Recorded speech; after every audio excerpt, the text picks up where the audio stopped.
सावित्री, तुम्हें पाकर तो मेरी सारी तमन्नाएं पूरी हो गई, मगर बहुत तरसाया तुमने।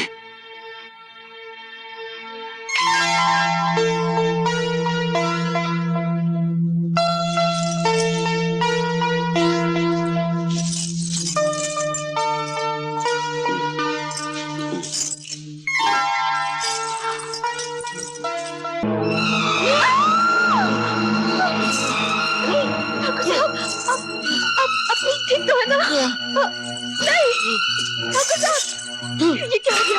हे भगवान, आप कुछ बोलते क्यों नहीं? ठाकुर साहब होश में आइए, होश में आइए ठाकुर साहब। बाजी, बाजी, बाजी! हे भगवान, ये क्या हो गया? ठाकुर साहब, क्या हुआ बहू? बाजी, क्या हुआ जीजी? साहब, क्या हुआ? जा जल्दी से बैग को बुला। जा। ये क्या हुआ? मालकिन, लगता है कि अब बड़े मालिक नहीं रहे। क्या?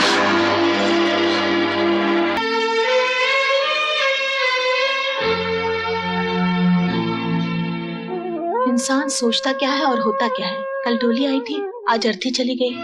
कितना बड़ा कलेजा है। बेटे की मौत को कितनी खामोशी से सह गई ठकुराइन। सहने के बगैर और चारा भी क्या है। मनूस बहू के पैर जो हवेली में आ गए, पैदा होते ही माँ को खा गई, हवेली में आते ही पति को खा गई। ठाकुर साहब अच्छी सूरत पर रीझ गए, होने को कौन टाल सकता? ये तो बहुत ही बुरा हुआ। तुम ठीक कहती हो। बेचारे ठाकुर साहब को क्या पता था कि अच्छी सूरत के पीछे डाइन छुपी बैठी है।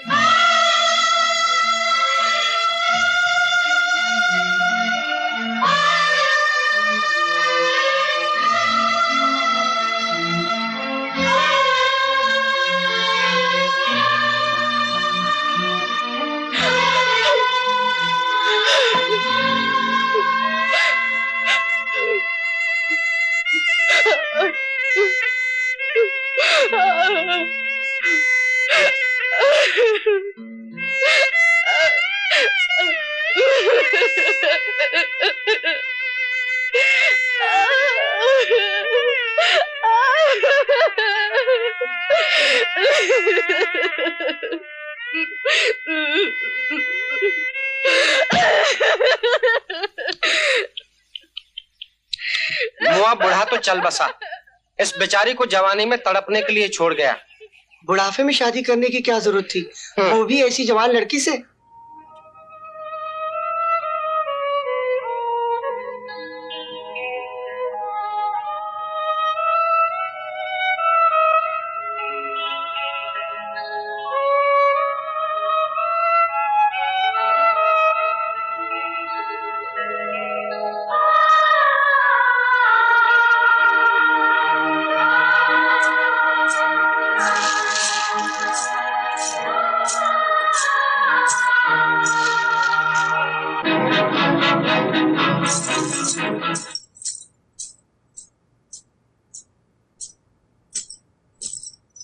जीजी, अभी तो जेठ जी की चिता की राख भी ठंडी नहीं हुई और तुमने श्रृंगार पट्टी शुरू कर दी। माँ जी ने ही कहा था नहाने को। माँ जी ने नहाने के लिए कहा होगा, अपनी जवानी दिखाने के लिए नहीं। ये तुम्हारा मायका नहीं है जीजी, ठाकुरों की हवेली है। इस हवेली की मान मर्यादा में रहकर ही चलना होगा। अब इस दुनिया में तुम्हारी सुंदरता की नुमाइश देखने वाले तो रहे नहीं। और फिर ये मत भूलो जीजी, सफेद लिबास पर दाग बहुत जल्दी लगता है।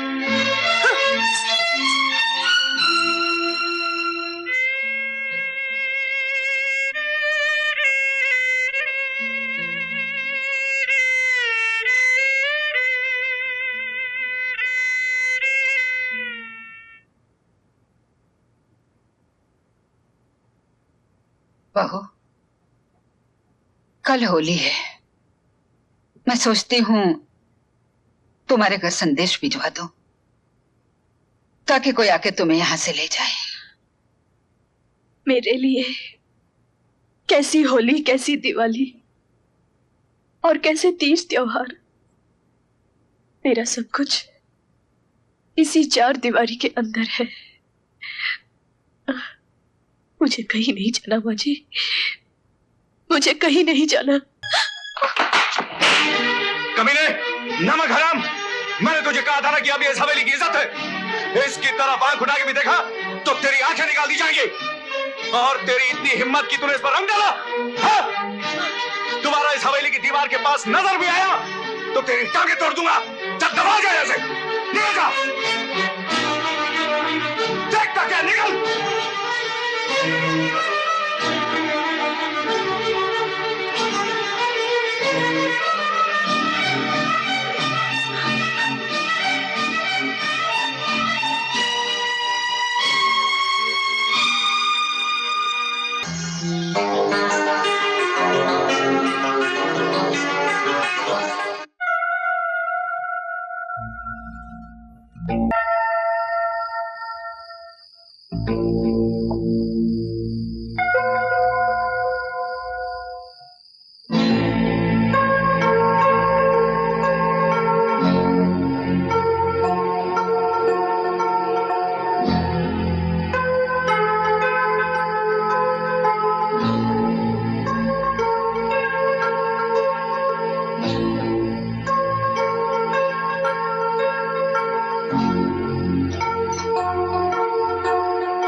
इतनी रात गए यहाँ?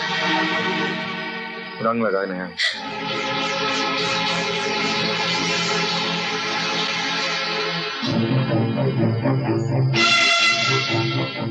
गैरों से लगवाती हो।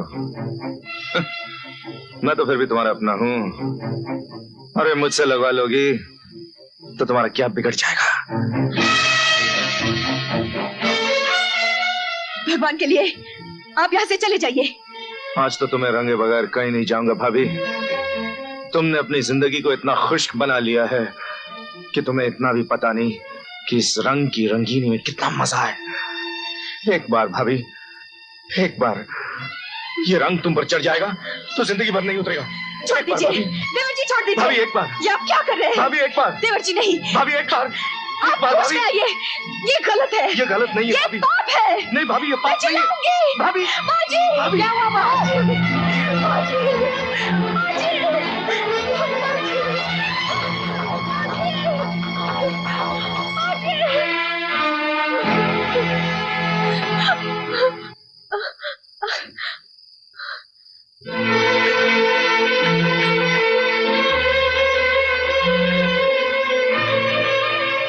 मैंने किसी के भागने की आवाज सुनी।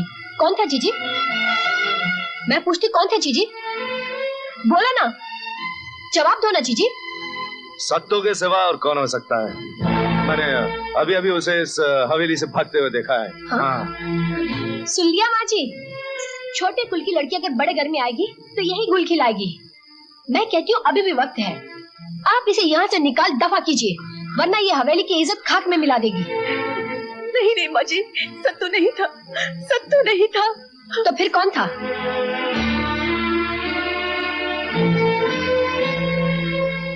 देवर जी थे। नहीं माँ, भाभी झूठ बोल रही हैं। कमीनी, कुलच्छनी, मेरे पति पर इल्जाम लगाते हुए तुझे शर्म नहीं आती? अपने कुकर्मों को छुपाने के लिए तुझे और कोई बहाना नहीं मिला? आइंदा ऐसी घटिया तोहमत लगाने की कोशिश की तो मैं तुझे... तुम दोनों अपने कमरे में जाओ। लेकिन माँ, मैंने कहा ना तुम लोग यहाँ से जाओ।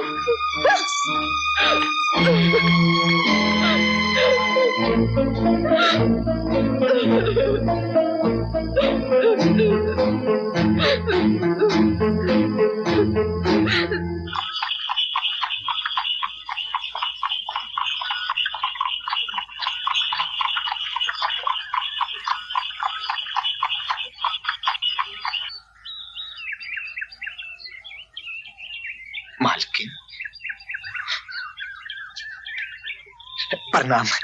आप और जे कुटिया में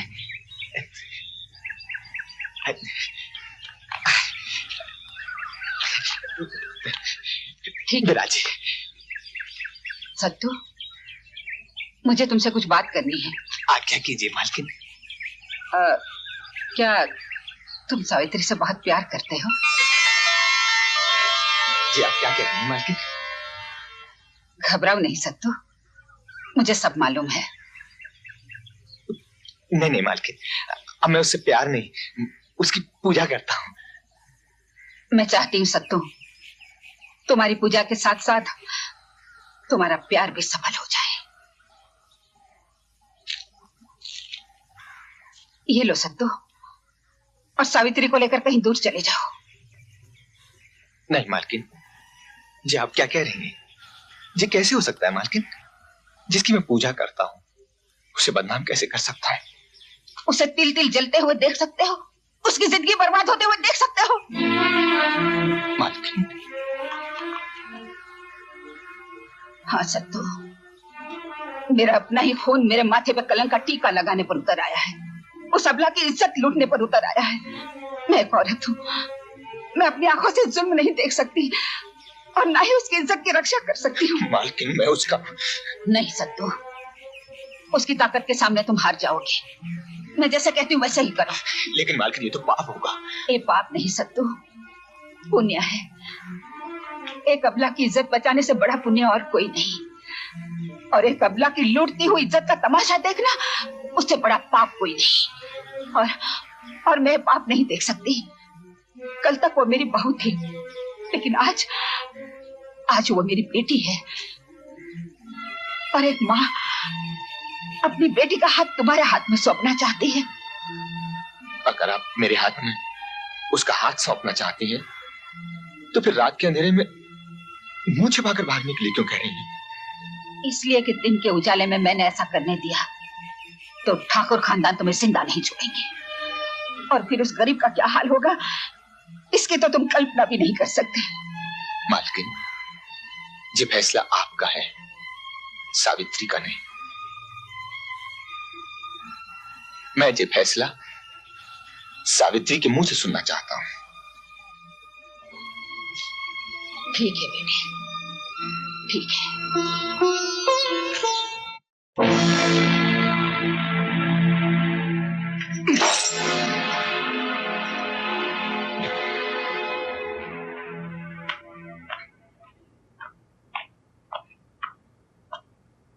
कान खोलकर सुन लो भाभी, बलवंत की नजर एक बार जिस पर पड़ जाए उसे हासिल किए बगैर छोड़ता नहीं।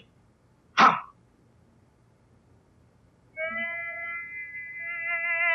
हे भगवान, मैं अब क्या करूं, क्या करूं? मायके में रह नहीं सकती, और अब यहाँ मेरी इज्जत बच नहीं सकती, बच नहीं सकती। कहाँ जाऊं, क्या करूं, क्या करूं? सावित्री, अब तेरे लिए एक ही रास्ता है, मौत। मौत, मौत।